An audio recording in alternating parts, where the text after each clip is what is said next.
안녕하세요. 저는 경기도 일산에 살고 있는 40대 초반의 기혼 여성입니다. 옛말에 사람 앞길은 아무도 모른다. 한 치 앞도 내다볼 줄 모른다는 말이 있죠. 저는 최근 저희 식구들에게 있었던 일련의 사건들 때문에 그 옛말의 뜻을 뼈저리게 통감하게 되었습니다. 달면 삼키고 쓰면 뱉는 저희 형님네를 통해서요. 본인에게 필요가 없을 때는 식구들을 마치 쓰레기처럼 버리고 갔던 형님네가 본인이 필요하게 되자 안면을 몰수하고 나타나 죽는 소리를 해댔거든요. 정작 저희가 형님네의 도움이 간절히 필요했을 때는 연락처까지 모조리 바꾼 채 연을 끊고 떠났던 사람이 말입니다.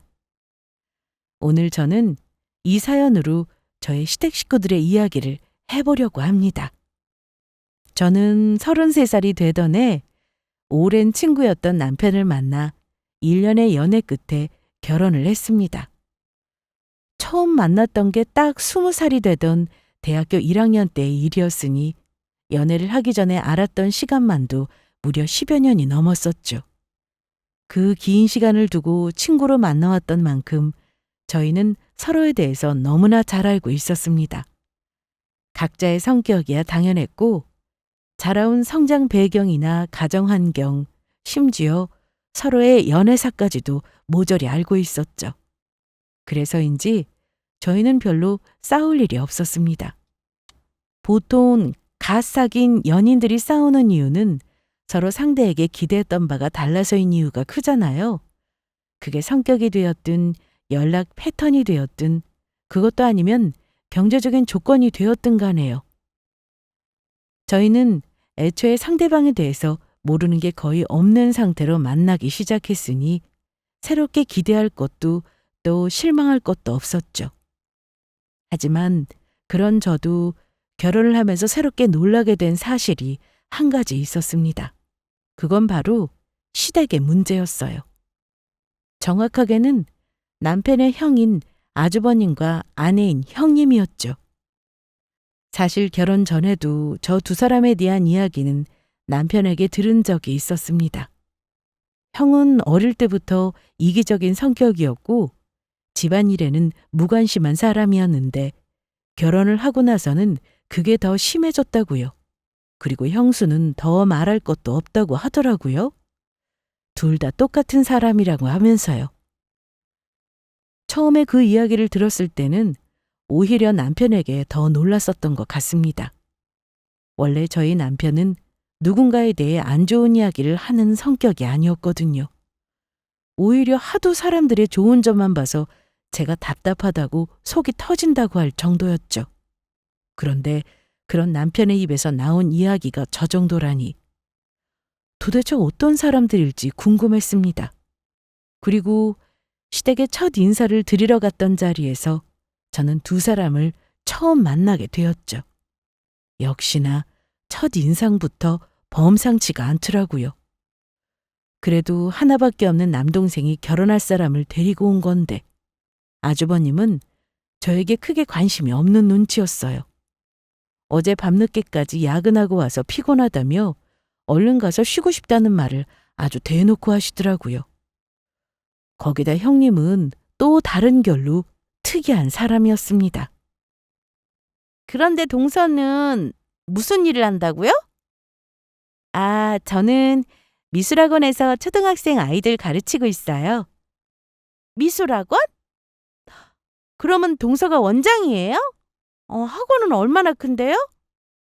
학원은 그냥 사무실 한 칸 정도예요. 원장님은 따로 계시고요. 저는 월급 받고 일하고 있어요. 아, 그래요? 그럼 월급은 많이 주는 편인가? 요즘 학원도 다들 어렵다던데 장사가 잘 되나? 초면인데 대뜸 제 직업과 수입에 대해서 물어보시더라고요. 그 부분은 시어머니께서도 저에게 직접적으로 묻지 않으셨는데 형님이 저러시니 솔직히 말해서 조금 당황스러웠죠. 오히려 저보다 남편이 더 놀라서는 그 말을 막더라고요. 그냥 남들 받는 만큼 받고 이래요, 형수님. 아기 때문에 어차피 조금 있으면 그만둘 거고요. 어머, 외벌이하기 힘들지 않아요, 도련님? 하긴 뭐 친정이 잘 살면 전업주부도 괜찮지. 어떻게 동서 친정은 좀 사는 편이에요? 저희는 사실 결혼을 준비하는 와중에 아기가 먼저 생긴 상태였습니다. 인사드리러 가던 시점에 이미 임신 중이었죠. 당시 배가 자꾸 심하게 뭉쳐서 병원에 갔더니 의사가 혹시 하는 일을 그만둘 수 있냐고 관두고 누워만 있는 게 좋다고 하더라고요. 유산기가 좀 있다고 하면서요. 아무래도 학원에서 같은 자세로 오래 서 있거나 앉아 있다 보니 몸에 무리가 간 것 같다고 하셨죠. 그래서 저희는 의논 끝에 학원에 새로 미술 선생을 구할 한 달여의 시간을 가진 뒤부터 일을 관두기로 쉬기로 한 상황이었습니다. 이런 사정은 시어머니만 알고 계셨고요. 그런데 형님이 정말 의아하다는 얼굴로 저렇게 진지하게 물어오더라고요. 저는 살면서 친정이 잘 사냐는 말을 면전에서 들은 게 처음이었습니다. 신뢰되는 질문을 너무 아무렇지도 않게 물어오길래 오히려 제가 혼란스러울 지경이었죠. 요즘은 친하지도 않는 사람한테 이런 걸 이렇게 편하게 묻기도 하나? 싶은 생각까지 들더라고요. 저희 친정은 너무나 평범한 집이었습니다. 얼떨결에 제가 사실대로 얘기를 했더니 형님의 얼굴에 비친 건 뭐랄까, 뭔가 복잡 미미한 표정이었습니다. 제 착각인가 싶었지만 어쩐지 실망 어린 기색이 언뜻 보였던 것도 같았어요. 그리고 그 전까지만 해도 저에게 호기심 어린 얼굴로 이것저것 질문을 하던 태도와 다르게 그 뒤부터는 저와 눈도 잘 마주치지 않더라고요. 더 이상 질문을 하지 않은 것도 당연했고요. 그제서야 저는 제가 느꼈던 게 저만의 착각이 아니었구나 싶었습니다. 그게 기분이 썩 좋지만은 않았던 저희의 첫 만남이었죠. 그리고 저희 결혼식이 있었던 당일을 제외하고는 아주버님과 형님을 볼 일은 잘 없었습니다. 두 사람은 항상 바빴고 시댁에도 잘 오지 않았거든요. 시어머니께서도 명절이나 큰아들 내외 얼굴을 간신히 볼까 말까 한 처지였습니다. 저희 시어머니 이야기를 잠깐 하자면 큰아들 내외와는 전혀 딴판인 분이셨죠. 시어머니는 법 없이도 살 정도로 세상 순하고 착한 분이셨거든요.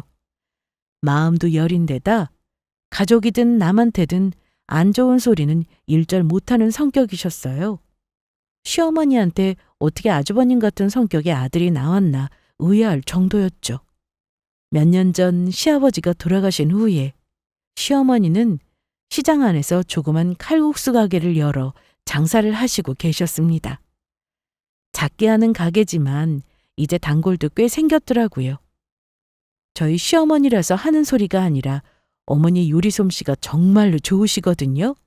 거기다 인심은 또 얼마나 후하신지 칼국수 양이 보통 칼국수 가게보다 2배는 될 정도였어요. 다른 가게였다면 곱빼기 가격을 받을 양이었죠. 그전까지는 시아버지께서 괜히 나가서 힘든 일은 하지 말라고 못하게 하셨다더라고요. 가끔씩 시어머니가 옛 이야기를 하실 때면 이 좋은 음식 솜씨를 하마터면 남들이 모를 뻔했지 뭐냐며 함께 농담을 하고는 했죠. 아이를 낳고는 학원을 관두게 된 저는 가끔씩 시어머니 가게에 가서 일을 도와드리곤 했습니다. 어머님, 저 왔어요.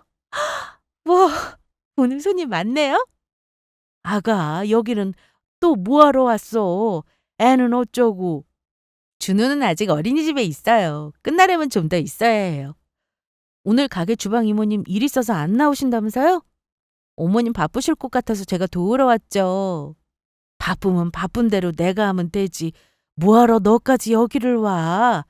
괜찮으니까 얼른 집에 가. 에이, 저 집에 가도 할 일 없어서 심심해서 온 건데요. 이렇게 운동 겸 몸도 좀 움직여줘야 건강에도 좋대요. 여기 이 그릇 저쪽 테이블 쪽으로 내가면 되죠? 아이고 참 괜찮대도. 언젠가 한 번은 형님이 지나가는 말로 동서는 왜 고생을 사서 하냐고 묻더라고요. 물론 피곤할 때도 있었죠. 하지만 저는 그게 나름 재밌었습니다. 바쁜 점심시간에 일하고 나서 손님이 좀 빠지고 한가해지면 시어머니와 다 같이 둘러앉아 칼국수를 먹었는데 그게 그렇게 꿀맛일 수가 없더라고요. 끝나고 나면 시어머니께서 택시를 타고 가라며 차비도 쥐어주시고 가다가 너 좋아하는 커피도 마시라며 커피값도 주셨죠. 제가 그걸 몰래 카운터에 놓고 나오면 시어머니가 돈을 주고 다시 쫓아나오신 적도 한두 번이 아니었지만요. 시어머니와 그러고 있을 때면 저희 친정엄마가 생각이 났어요. 제가 어릴 때 돌아가신 엄마와의 마지막 추억은 시장에서 동그랗고 작은 의자에 나란히 앉아 모락모락 김이 나던 칼국수를 먹고 오던 기억이었거든요. 그 다음날 엄마는 출근을 하다가 음주운전을 하던 차량에 치여 돌아가셨습니다. 그래서 칼국수를 볼 때면 항상 엄마 생각이 났었죠. 나중에 저한테서 이 이야기를 전해 듣고는 시어머니가 어찌나 목이 메어 하시던지 어린 것이 얼마나 엄마 생각이 많이 났었겠냐고 하시며 휴지가 다 젖을 정도로 눈물을 흘리시더라고요. 오히려 제가 더 당황해서 시어머니를 달래드릴 정도였습니다. 그 뒤에 시어머니께서 그러셨죠. 내가 네 시어머니도 하고 친정어머니도 해주시겠다고요. 저도 덩달아 어머니의 며느리도 되고 딸도 되겠다고 말씀드렸죠. 그날 저희는 같이 얼마나 울고 웃었는지 모릅니다. 아무튼 그렇게 사람 좋으신 시어머니와 보내는 시간이 저에게는 오히려 친구를 만나는 것처럼 좋았죠. 남편과도 여전히 사이가 좋았고요. 원래 친구 사이였고 사귈 때는 친구 같은 연인이었던 사이가 결혼하고 나서는 친구 같은 부부가 되었습니다. 친구 같다는 게 다른 말로는 설렘이 덜하다는 말일 수도 있겠지만 저는 그게 오히려 좋았어요. 남편과 저는 늘 평온하고 안정적인 관계였거든요. 몇 년이 지나는 동안 큰아들 준우를 낳고 그 뒤로 쌍둥이 딸들도 낳았습니다. 애 키우랴 집안일 하랴 하루 24시간이 어떻게 돌아가는지도 모를 정도로 정신이 없는 와중에도 단 한 번도 결혼 생활이 불행하다는 생각을 해본 적은 없었습니다. 남편은 평범한 중소기업에서 회사원으로 일하고 있었는데 영업직 일을 하고 있어서 그런지 회식이 잦을 때가 많았습니다. 출장은 그보다 더 잦았고요. 그래도 가능한 한 최선을 다해 칼퇴근을 하고 돌아오고 집에 와서는 집안일도 육아에도 열심히 참여했습니다. 새벽에 지쳐 잠든 저 대신 우렁각시처럼 집을 치워놓고 나가기도 했고요. 저는 더 바랄 것이 없었어요. 비록 남편이 벌어오는 돈이 박봉인데다 앞으로 아이를 셋이나 키울 생각을 하면 막막하긴 했지만 그럼에도 저희는 같이 있을 수 있어서 행복했고요. 어머, 오신다는 말씀도 없이 여기까지 어떻게 오셨어요, 어머님? 어떻게 오기는 버스 타고 왔지. 내가 이것만 전해주고 가려고 살짝 들린 거야. 나오지 마라. 말씀을 하셨으면 저희가 모시러 갔죠. 이건 또 뭐예요, 어머님? 아니, 가시지 말고 들어오세요. 여기까지 오셨는데 저랑 놀다 가셔야죠. 너 바쁠까 봐 그러지. 애들 좋아하는 국이랑 반찬 좀 했다. 네가 좋아하는 불고기도 있으니까 오늘 저녁에 맛있게 먹으라고. 애가 셋이 되고 나서부터는 저희 시어머니도 자주 오셔서 반찬을 해주셨어요. 제가 외출을 해야 하면 흔쾌히 손주들도 봐주셨고요. 시댁과 갈등이 있어서 싸우고 남편과 사이가 안 좋아서 싸우고 주변을 돌아보면 불행한 결혼 생활을 하는 친구들도 많았고 심지어 이혼을 한 친구들도 여럿 있었습니다. 그런 점에서 보면 저는 행운 하나 다름없었죠. 힘든 일이 있어도 저에게 주어진 감사한 일들을 항상 잊지 않아야겠다고 생각을 했었고요. 그리고 저에게 반면교사가 되는 사람은 또 있었습니다. 저희 아주버님네였죠. 아주버님과 형님을 보면 나는 절대로 저렇게 살지는 말아야지 하는 생각이 저절로 들었거든요. 앞서 말씀드렸던 것처럼 결혼한 지 몇 년이 지나도록 두 내외를 볼 일은 그리 많지 않았습니다. 하루하루 빠듯하게 사는 저희와는 달리 아주버님 내외는 경제적으로 여유로운 편이었어요. 공무원으로 일하는 형님은 박봉이기는 해도 원래 친정이 잘 산다고 들었어요. 그리고 아주버님은 중고차 딜러로 일을 하고 계셨는데 그게 수입이 어마어마하다고 하더라고요. 아주버님은 원래 자동차 대기업의 하청업체를 다니고 있었는데 남의 밑에서 일하는 게 힘들다며 회사를 관두고 시작한 일이 지금의 일이라고 했죠. 처음에는 멀쩡히 잘 다니던 회사를 왜 관뒀나 싶을 정도로 간신히 입에 풀칠이나 하고 사는 정도였다고 하던데 지금은 연봉이 1억이 넘을 정도로 잘 나간다고 하시더라고요. 그 점은 정말 존경스럽기는 했습니다. 남편도 영업직 일을 하고 있어서 영업이라는 게 얼마나 힘든 일인지 저도 잘 알고 있었거든요. 거기다 아주버님 내외는 아이를 낳을 계획이 없어서 버는 돈이 육아에 나갈 일도 없었죠. 자연히 형편은 좋을 수밖에 없었습니다.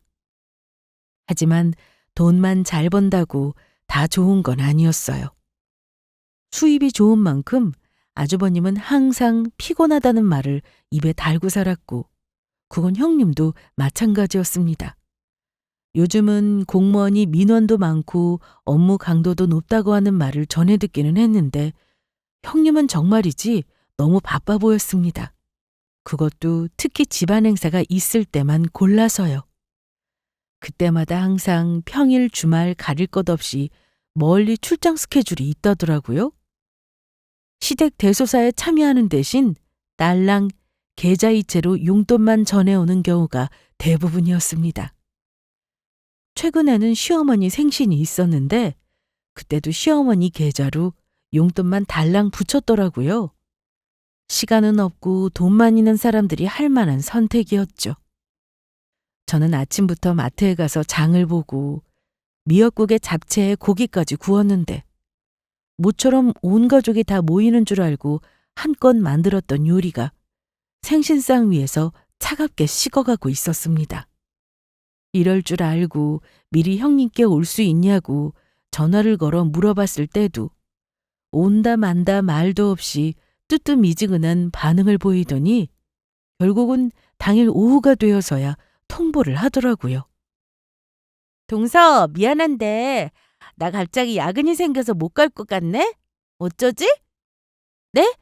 아니, 형님이랑 아주버님 오시는 줄 알고 음식을 잔뜩 해놨는데. 그럼 이따 아주버님은 오세요? 그 애도 못 갈 것 같아. 오늘 중요한 회식이 있다네. 아, 어머님이 모처럼 다 모인다고 많이 기대하셨는데. 어머님한테는 동서가 잘 좀 얘기해줘. 부탁 좀 할게. 그리고 어머님 용돈이랑 오늘 생신상 준비 비용은 내가 미리 붙였어. 동서 수고비도 좀 보태서 넣었으니까 나중에 확인해봐. 저는 몰라도 어머님께 필요한 건 그 돈 몇 푼이 아니었는데. 저는 또 실망하실 시어머니의 얼굴을 생각하니 화가 부글부글 끓어올랐습니다. 항상 이런 식이었죠. 평소에 불러도 거의 안 오던 아주버님네를 생각하면 새삼스러울 일도 아니었지만 이번만큼은 정말 오는 줄 알았거든요. 그런데 정작 시어머니는 담담하게 말씀하시더라고요. 둘 다 바쁜 모양이다. 그냥 내버려 두고 우리끼리 맛있게 먹자. 그나저나 아가, 네가 음식한다고 애 많이 썼겠구나. 뭘 이렇게 많이 차렸어? 별로 한 것도 없는데요. 어머님, 생신 축하드려요. 애들이 어머님 드린다고 편지 써왔어요. 아이고, 그래? 얼른 읽어보자. 벌써 할미한테 편지도 쓸 줄 알아? 편지가 아니라 거의 낙서예요. 준우야, 거기 가방 안에 아까 준우가 쓴 편지 가져와봐. 하지만 저는 알고 있었죠. 시어머니는 아무렇지도 않은 척 하셨지만 실은 아까부터 아주버님 내외가 오시는지 현관문을 계속 힐끔거리고 계셨다는 사실을요. 피치 못할 사정이 생겨 못 온다고 쳐도 그럼 전화라도 직접 한 통 드릴 수는 있잖아요. 그런데 이런 날조차도 아주버님이나 형님이나 두 사람 다 전화 한 통 먼저 거는 법이 없었습니다. 두 사람이 여기까지 올 시간이 없으면 저희가 먼저 찾아가도 되지 않냐고 하실 분들도 계시겠죠? 저희라고 그 생각을 왜 못 해봤겠습니까? 하지만 저희가 찾아가는 것도 싫어하시더라고요. 심지어 몇 달 전에는 아주버님 네가 이사를 했거든요. 그래서 집들이 선물이라도 전해주고 싶어서 어머님이랑 잠깐 들리겠다고 했더니 형님이 아주 기겁을 하더라고요. 이삿짐을 아직 정리를 못했다느니 오늘은 본인 상태가 너무 좋지 않다느니 하는 핑계를 대면서요. 나중에 집 좀 치우고 시간을 내서 시댁 식구들 모두 초대를 한다는데 그게 과연 언제가 될지는 알 수가 없었죠. 결국 집 구경은 물 건너갔고 저를 비롯한 시댁 식구들 아무도 그 집에 들어가 본 적이 없었습니다. 이런 일이 하도 반복되자 이제는 시어머니도 어느 정도 마음을 내려놓으신 것 같더라고요. 저는 기대가 없으면 실망도 없으니 차라리 그게 낫겠다 싶었고요. 그러던 와중에 저희 시댁에서는 한 가지 뜻밖의 일이 벌어졌습니다. 그건 정말 우연한 계기의 일이었어요. 그날은 큰 시 이모님의 첫째 아들의 결혼식이 있어서 친척들이 모두 참석한 날이었습니다. 다른 행사는 다 오지 않더라도 사촌 동생의 결혼식만큼은 빠지기가 조금 그랬는지 아주버님과 형님도 모두 자리에 함께했고요. 친척이라 해도 친하게 지내는 경우가 있고 아닌 경우가 있잖아요. 시 이모님 댁과는 원래 교류가 깊어서 사촌 동생들과도 자연히 친하게 지냈었다고 하더라고요. 그러니 더더욱 빠질 수가 없을 거고요. 시끌벅적했던 결혼식이 끝나고 뷔페에 식사를 하러 들어갔을 때였습니다. 오랜만에 모인 친척분들에게 인사를 하고 또 소개를 주고받고 안부를 묻고 그것만 해도 정신이 하나도 없더라고요. 뷔페에 들어가서야 간신히 숨을 좀 돌릴 여유가 생긴 참이었죠. 자리에 앉자마자 마침 저희 테이블 쪽으로 친척 세 분이 오셨어요. 이게 얼마만이야? 별일 없었어, 언니? 나야 무슨 별일이 있겠어. 너희도 별일 없었니? 안녕하세요, 이모. 얼굴이 더 좋아지셨네요. 좋아지기는 요즘 살이 쪄서 그래. 그런데 동건이네는 정말 오랜만이구나. 어째 얼굴 보기가 이렇게 힘들어?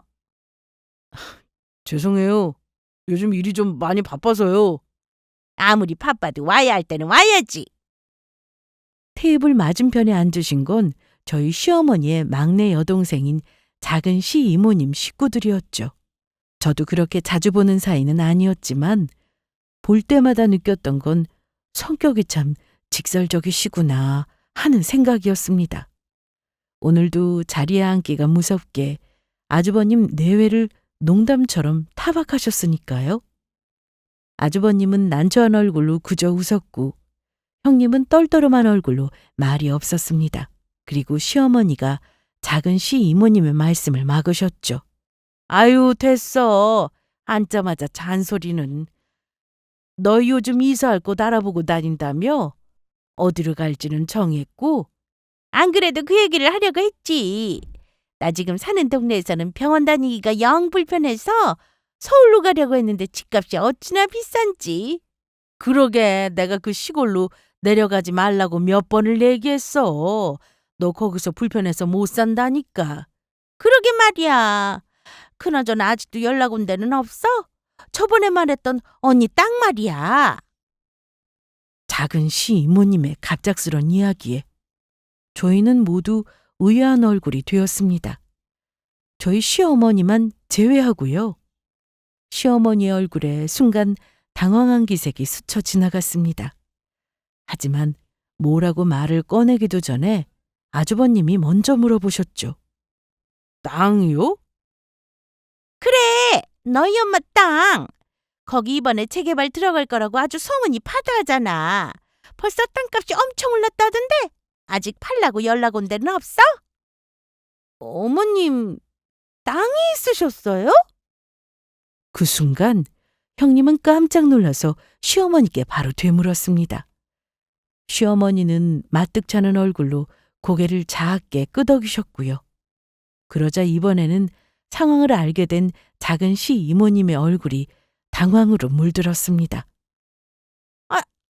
아니, 얘네는 모르는 이야기였어?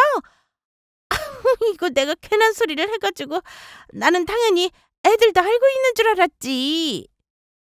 그동안 개발도 안 되는 동네에서 있던 땅이라 그냥 없다고 생각하고 있었지. 나도 재개발 소식 듣고 나서야 그 땅 생각이 났어. 시어머니는 저희와 아주버님네를 돌아보시며 땅 이야기를 해주셨습니다. 저희 생각보다 땅을 꽤 많이 가지고 계시더라고요. 돌아가신 시아버지와 결혼을 하실 때 양가에서 받은 돈을 모아서 샀던 땅이라고 하셨으니 그 땅을 가지게 된 것도 벌써 한참 전의 일이었고요. 그동안은 말씀처럼 워낙에 개발도 안 되고 해서 자식들에게도 말할 건덕지도 없었다고 하셨습니다. 그전까지는 자식들이 어리기도 했고요. 동서는 알고 있었어? 아니요, 저도 오늘 처음 듣는 이야기예요. 난 또 동서는 어머님이랑 친하니까 뭐 좀 들은 거라도 있나 싶었지. 근데 재개발 이야기가 사실이면 완전 대박 아니야? 형님은 그 이야기를 듣자마자 화장실을 가는 저를 따라 나서더니 작게 속삭이며 저도 알고 있었냐고 물었습니다. 저는 당연히 모르고 있었다고 대답했고요. 나중에 그쪽 일을 하시는 지인분을 통해서 조금 더 자세한 사정을 알아보니 재개발 계획이 있는 게 사실은 맞다고 하더라고요. 아직 뭐라고 확정 지을 수 있는 단계는 아니지만 거의 90% 확실하다나요? 그리고 그때부터 저희 시댁에도 미미한 변화가 생기기 시작했습니다. 갑자기 형님이 완전히 다른 사람이라도 된 것처럼 전에 없이 시댁을 자주 찾아뵙기 시작했거든요. 어머님, 이거 저희 친정 어머니가 보내주신 송이버섯이랑 전복찜인데 어머님 생각이 나서 가져왔어요. 아니, 사돈 어른이 딸 생각해서 보내주신 건데 네가 먹지 왜 가져왔어? 어머님 이거 좋아하시잖아요. 그리고 너무 많이 보내주셔서 저희도 다 못 먹어요. 그래, 고맙게 잘 먹으마. 사돈께도 잘 먹었다고 말씀 좀 전해주렴. 참! 그리고 다음 주 주말에 시간 괜찮으세요? 괜찮으시면 저희랑 근교로 단풍 구경이나 좀 같이 가세요. 갑자기 웬 단풍이야? 너희 많이 바쁘지 않니? 나는 괜찮다. 지금은 일이 좀 한가해졌어요. 구이도 다음 주에 시간 괜찮다더라고요. 저희가 어머니 모시고 갈게요. 시댁에 그냥 오는 것도 아니고 시어머니가 좋아하시는 음식을 바리바리 싸들고 오고는 했습니다. 나중에는 하도 많이 가져와서 아주 시댁 냉장고에 넣을 자리가 없을 정도로 쌓여갔죠. 거기다 누가 시킨 것도 아닌데 매주 주말마다 데이트 계획을 세우기도 했고요. 형님이 그렇게 살가운 태도를 보이는 건 이 집에 시집 온 이후로 정말 처음 보는 광경이었습니다. 형님의 그런 변화에 놀란 건 저뿐만이 아니었습니다. 오죽했으면 눈치가 좀 없는 편인 저희 남편도 저에게 요즘 형수님이 이상하지 않느냐고 물어볼 정도였죠. 저는 그저 웃음이 나왔습니다. 당시에 땅 이야기를 할 때 저희 남편은 잠시 아이를 데리고 화장실을 가느라 자리를 비웠었거든요. 제가 그 이야기를 해주자 남편은 어이가 없다는 듯 허탈하게 웃더라고요. 그럼 그렇지라고 하면서요. 시어머니의 반응은 말할 것도 없었습니다. 당황스럽기는 역시나 마찬가지신지 형님이 찾아올 때마다 어색하게 웃기만 하셨죠. 비록 속보이는 행동이기는 했지만 이렇게라도 찾아와서 만나는 건 또 나쁘지 않으셨는지 딱히 뭐라고 하지는 않으셨고요. 어쨌든 형님의 그런 눈물겨운 노력이 약 2달쯤을 향해 가고 있을 때쯤 시댁에는 정말 믿고 싶지 않은 일이 벌어져 버렸습니다. 바로 시어머니께서 간암에 걸리시게 된 일이었어요. 시어머니가 원래 비형간염을 앓고 계시기는 했습니다. 하지만 그래서 평소에 더욱 검진도 자주 했고 신경도 많이 쓰는 편이었거든요. 여전히 아침마다 가게에 나가서 장사를 하실 만큼 기력도 좋으셨고 식사도 잘하셨고요. 그런데 갑자기 건강검진에서 이상 신호가 발견되었습니다. 동네 병원에서 소견서를 써주는 대로 대학병원으로 옮겨 여러 가지 검사를 했더니 이미 간암으로 진행된 이후라고 하더라고요.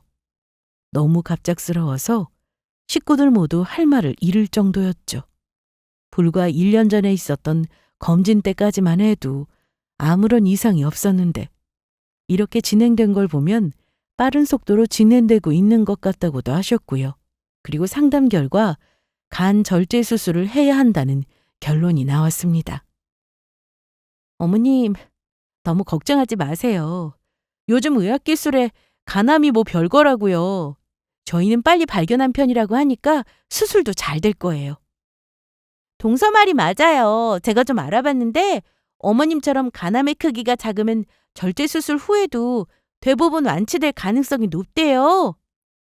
인간 수명이야 다 하늘이 정하는 거지. 어디 내 마음대로 되겠니?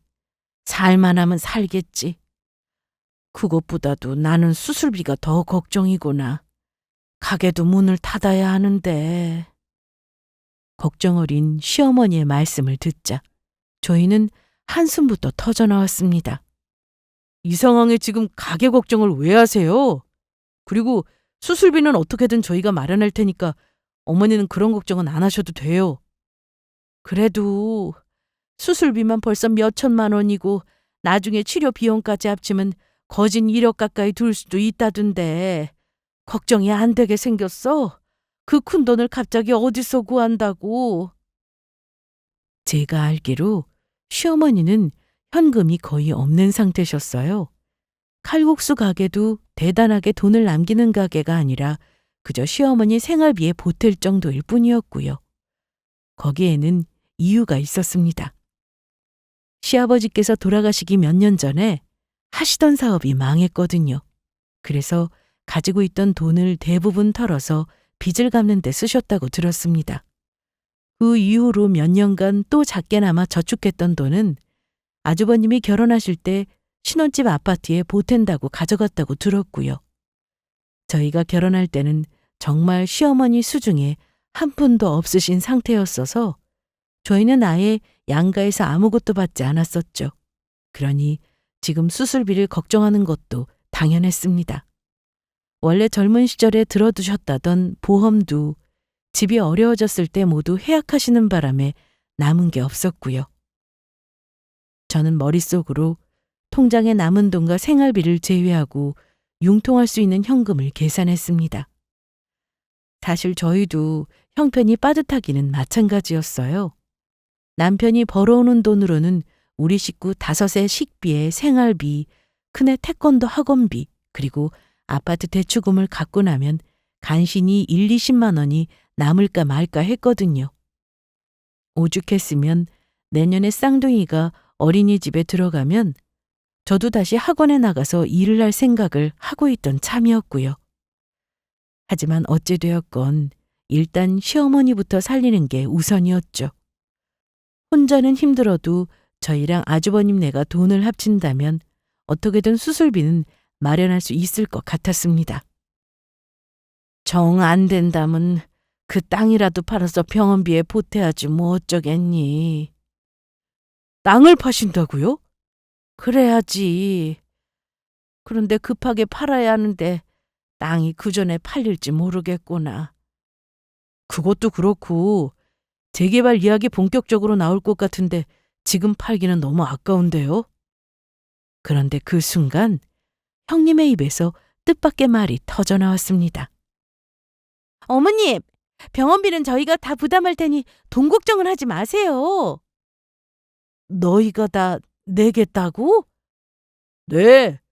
그래도 장남인데 저희가 내야죠. 이 사람이랑 미리 얘기 끝냈어요. 동진이네는 애가 셋인데 지금 형편도 어려울 거고요. 저희는 정말 깜짝 놀랐습니다. 누구도 예상하지 못했던 말이었거든요. 특히나 평소에 손해보는 일이라면 단돈 10원도 양보하는 법이 없었던 아주버님네를 생각하면 더더욱 그랬죠. 옆에서 남편도 얼떨떨한 얼굴로 말했습니다. 형, 안 그래도 돼. 우리도 병원비는 보태야지. 됐어. 나도 아들 노릇, 형 노릇 좀 해야지. 이럴 때 쓰려고 모아둔 돈 있으니까 너희는 신경 쓰지 말고 자주 와서 어머니나 잘 돌봐드려. 형님, 정말 괜찮으시겠어요? 수술비만 해도 돈이 얼만데. 진짜 괜찮다니까? 어디 속고만 살았어? 그리고 동선의 사정 우리가 뻔히 아는데 더 버는 우리가 내는 게 맞지. 그때까지도 저는 사실 이게 정말 진심으로 하는 소리인지 긴가민가 하더라고요.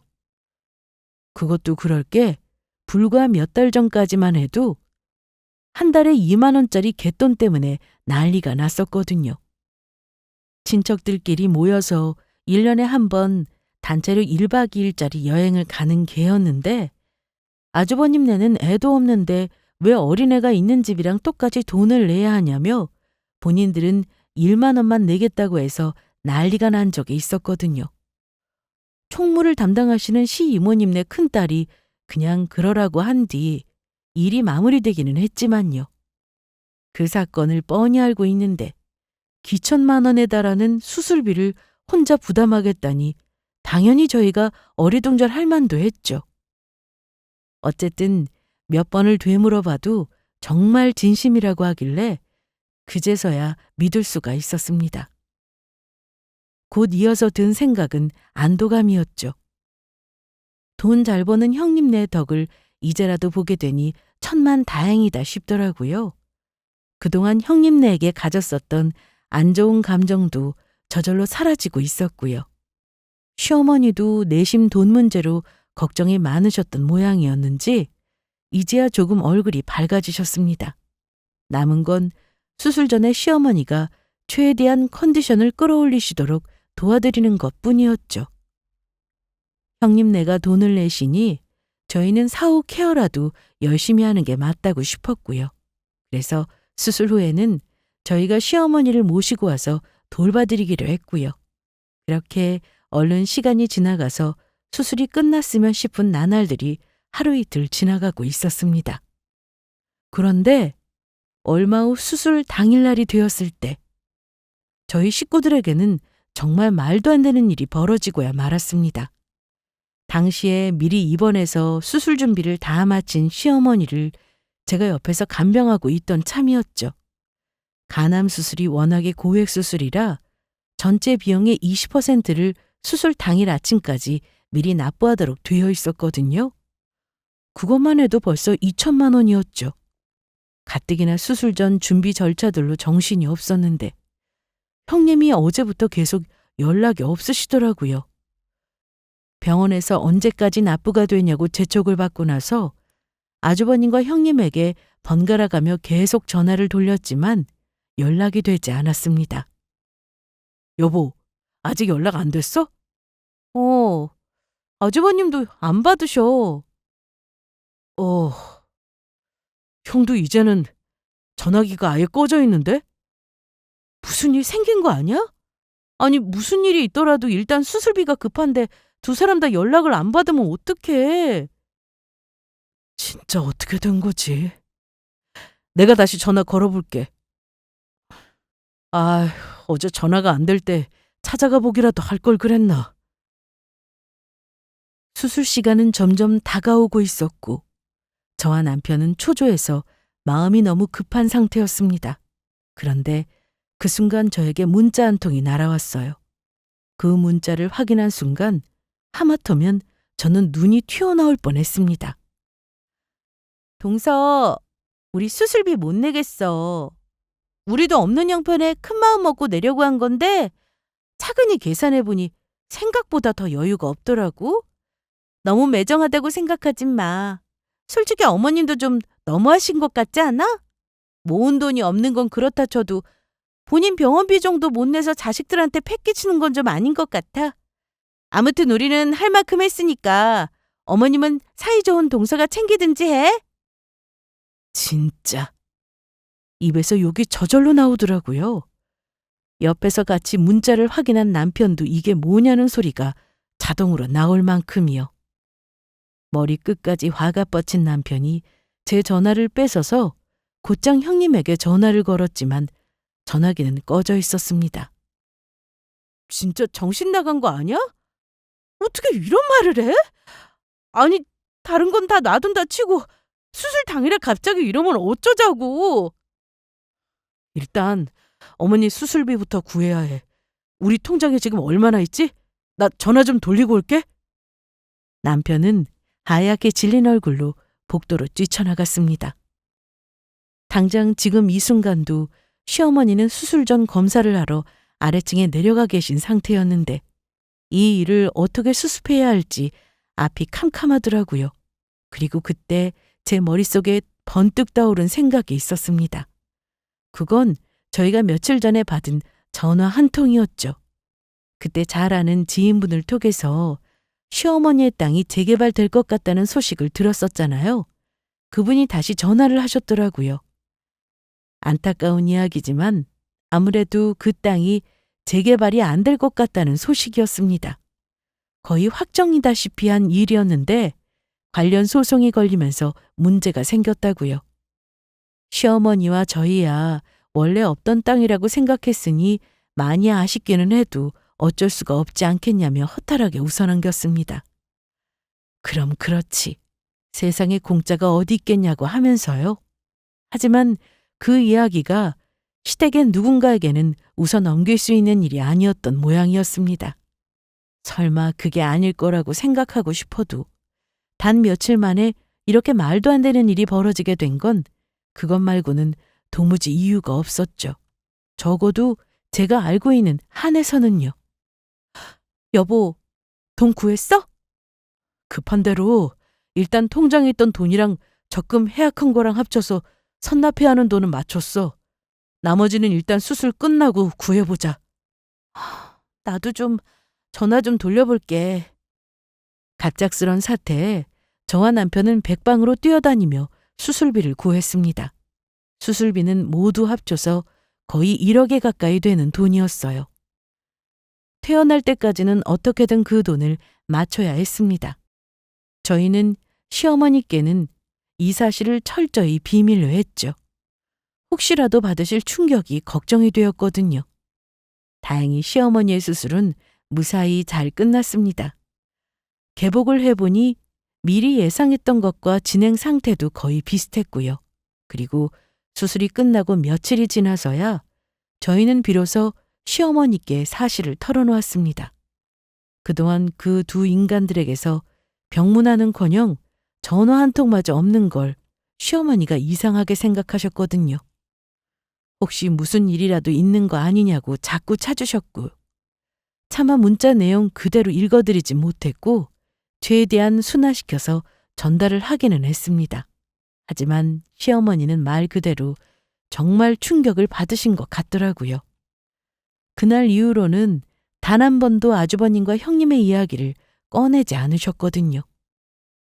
수술이 끝난 뒤에는 10여 차례 항암 치료가 남아 있었습니다.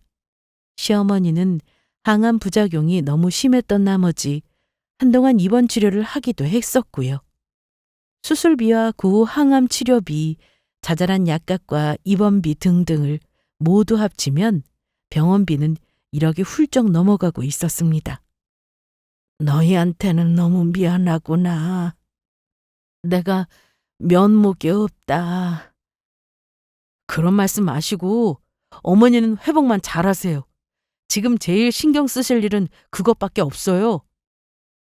저희가 대충 모은 돈으로 시어머니 병원비를 냈다고 말씀은 드렸지만 사실은 그거가 조금 많이 달랐습니다. 은행에서 대출을 새로 받았거든요. 지금 내고 있는 아파트 대출금도 다 갚지 못한 상태라 그것도 이 금융권에서 더 비싼 이율로 돈을 빌려야 했습니다. 그래도 그게 어디냐 싶었죠. 돈이야 건강하게 살아만 있으면 어떻게든 갚을 수 있지만 시어머니 수술은 이번 아니면 기회가 없는 거니까요. 그렇게 항암 치료도 모두 마치고 1년 뒤에 있었던 추적 검사에서도 모두 이상이 없다는 말을 듣기까지 저희 모두에게는 정말 힘겨운 시간이 지나가고 있었습니다. 그리고 또 몇 년이 지났죠. 완전히 예전 같을 수는 없어도 시어머니는 다시 기력을 회복하고 계셨습니다. 남편도 열심히 회사를 다니며 돈을 벌고 또 갚아나가고 있었고요. 저도 애들이 모두 어린이집과 유치원에 간 사이에 파트타임으로 학원을 다시 나가게 되었어요. 시어머니는 칼국수 장사를 다시 시작하셨어요. 대신 나가서 일하시는 시간을 엄청 줄였지만요. 저는 지금은 더 바랄 게 없었어요. 그저 우리 식구들 모두 몸 건강히 아픈 곳 없이 살 수만 있는 것만으로도 저는 감사한 마음이었습니다. 그리고 그런 저희에게도 마침내 희소식이 찾아왔습니다. 말 많고 탈 많았던 시어머니의 그 땅이 정권이 바뀌고 나서 드디어 재개발이 확정된 것이었습니다. 이번에는 소문이 아니라 정말이었어요. 앞서 있었던 일을 한 차례 겪고 나서 저희가 몇 번을 재확인했었죠. 두 번째라 그런지 막상 실감이 나지를 않더라고요. 재개발로 거의 9억 가까이 되는 돈을 수중에 넣고도 그 돈을 어떻게 쓸지 감이 안 올 정도로요. 거기다 그것보다 더 황당한 일도 벌어졌고요. 그건 바로 시어머니의 수술 당일날 연을 끊어버렸던 아주버님과 형님이 시댁에 다시 찾아온 것이었습니다. 어떻게 뻔뻔하게 여기 찾아올 생각을 해? 형이 사람이야? 형수가 사람이에요? 죄송해요, 어머니. 입이 10개라도 할 말이 없지만 저희도 사정이 있었어요. 어머님, 죄송해요. 저희도 그때 갑자기 너무 어려웠었어요. 무슨 사정이 갑자기 얼마나 어려우셨는데요? 얼마나 급했길래 수술 당일날 시어머니를 버리고 가야 했는지 저희도 그 사정이 너무 궁금하네요. 인간 같지도 않은 인간들의 레파토리는 어쩜 그렇게도 하나같이 똑같은지. 시어머니 옆에서 저는 팔짱을 끼고 그 모습을 지켜보며 되물었죠. 이 사람이 그때 사실은 아는 선배가 꼬셔서 같이 동업을 하려고 준비하고 있었거든요. 뭔 가게인지 뭔지를 하자고 해서 가게 보증금도 전부 낸 상태였는데 그게 사기였어요. 그 사람이 돈을 들고 튀어서 갑자기 연락이 안 됐었거든요. 정말이에요. 맞아요, 어머니. 저희 진짜 그때 어려웠었어요. 수중에 돈은 없지, 어머니 뵐 면목은 없지. 저희도 도저히 방법이 없어서 그랬던 거고요. 두 사람이 앞에서 눈물 연기를 시작했지만 시어머니는 계속 아무런 말씀이 없으셨습니다. 남편이 대신 원하는 게 뭐냐고 물었더니 그냥 다시 예전처럼 지내는 것 말고는 없다고 하더라고요. 그래도 우리 가족이 아니냐고요. 저는 코웃음을 쳤습니다. 그냥 사실대로 말씀하세요. 돈 달라고 찾아오신 거 아니에요? 무슨 그런 말도 안 되는 소리를 해. 우리가 설마 돈 때문에 찾아왔겠어? 그럼 아니에요? 시 이모님이 그러시던데요. 며칠 전에 시 이모님께 전화해서 어머님 땅 보상금 받은 거 진짜 맞냐고 몇 번을 물었다면서요. 제 말에 두 사람의 얼굴은 사색이 되었습니다. 설마 그걸 알고 있으리라고는 생각도 못하고 있었던 모양이었죠. 두 사람은 저와 남편 그리고 시어머니 얼굴을 번갈아 쳐다보더니 급하게 변명을 이어갔습니다. 그건 그냥 안부처 전화해서 하는 말 끝에 나온 얘기지. 그래요. 두 사람 뭔가 오해가 있는 것 같은데. 됐다. 그만해라. 그때 시어머니 입에서 처음으로 대답이 들려왔습니다. 저희 모두는 순간 입을 다물고 모두 시어머니를 바라보았죠. 나는 동진이 너희 결혼할 때 집 도와준 걸로 이미 너희에게 할 만큼 했고 너희한테 더 바라는 것도 없다. 우리는 이제 여기까지 하자. 어머니, 그게 무슨 말씀이세요? 여기까지라니. 너희나 나나 서로 이제는 만나도 불편할 일밖에 없잖니. 애쓰지 말고 그만하거라. 어머니, 저희가 잘못했어요. 저희 얘기 좀 들어주세요. 두 사람은 시어머니 앞에서 무릎을 꿇고 눈물까지 흘리며 애원했지만 시어머니의 마음을 되돌리기에는 너무 늦은 뒤였습니다. 그렇게 그 후로도 하루가 멀다 하고 시댁에 찾아와 빌기 시작했죠. 저희한테도 갖은 애원을 했지만 소용은 없었고요. 그리고 2주쯤 지나자 마침내는 포기를 했는지 다시는 모습을 볼 수가 없었습니다. 연락도 없었고요. 어머님 이사 가시는 건 어때요? 새로 짓는 넓은 아파트로요. 됐다. 이 집도 아직 좋아. 내가 이 나이에 혼자 그 넓은 집으로 이사를 가서 뭐 하겠니? 나는 됐고 내가 그 돈 보태줄 테니까 너희나 이사 가거라. 시어머니는 그 돈을 아예 저희한테 맡기셨습니다. 저희는 그 돈을 받자마자 다시 시어머니의 계좌로 넣어드렸죠. 몇 번의 실랑이 끝에 결국 그 돈 중 일부는 저희가 냈던 빚을 갚는 데 썼습니다. 남은 돈으로는 뭘 할지는 시어머니 의견에 전적으로 따르려고요. 저희는 시어머니를 모시고 함께 첫 해외여행을 갈 준비를 하고 있습니다. 그동안 여유가 없어서 한 번도 해외여행을 가보지 못했거든요. 어제는 문득 하늘을 보는데 날씨가 너무 좋았어요. 앞으로도 지금 같은 날만 계속된다면 더는 바랄 게 없다는 생각이 들었습니다. 이 사연을 듣는 여러분께도 같은 하늘에 떠 있기를 기원하면서 이 사연을 마치겠습니다.